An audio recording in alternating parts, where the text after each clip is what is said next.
So I'm finishing up with my full 3D printed gel ball blaster here, kind of a skeletonized version. Everything's 3D printed minus obviously the gearbox when I put that in and the magazine because no sense in printing that, right? So everything else though I've printed, all these accessories, got everything together. It's taken a lot of time and effort, had some issues with some of the paint, was able to fix that, and then also just kind of really, I guess, decorated it up with these different, blue pieces, blue frames kind of around where I thought they'd look really nice. Okay, so you can see we've got your handle right here. It's got this little, what's called a beaver tail, and then that piece is going to go right here. And if you remember from my other video, there will be one slight amount of the gearbox that's exposed right here, but because it's skeleton style, I don't think that's going to look bad at all. Got a nice drop stock.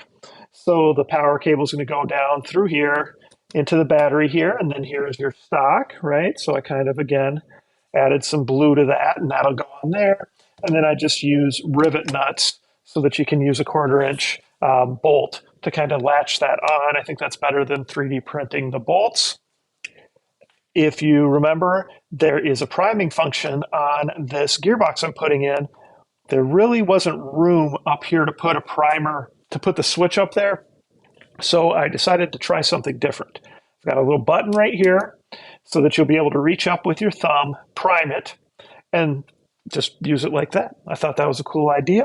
If we look at the upper here, you can see I've already kind of put the rail. So it's got that special M4 rail that fits perfect. And then it's got a cooler kind of Raptor style charging handle, which is really just for looks since it's not going to be functioning. So we'll take that off. You can see your mag releases here. And then this is the extended mag release button on this side, just because again, it's some different, look cool. So we put that there. We've got your outer barrel right here. And so here's your outer barrel that the inner barrel is going to go inside. And you can see that it will then just have a threaded piece on the end. And this is actually going to stick out a little bit past. But that's okay. That's how it was intended. And that way the metal barrel runs the full length of it. And then here you can see the handguard. So just kind of cool looking handguard. Added a lot of blue. Got a nice little grip there. And that's what the front looks like. I put that, again, a 3D printed, iron sight type style sight up top. So really proud of how it turned out. I've done so many measurements and remeasurements and refitting that hopefully nothing goes wrong when I put this together.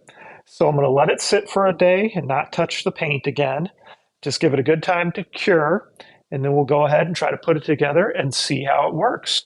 So any comments or questions, post them below. Of course, like, subscribe, share my channel with your friends, and please participate in the monthly giveaways.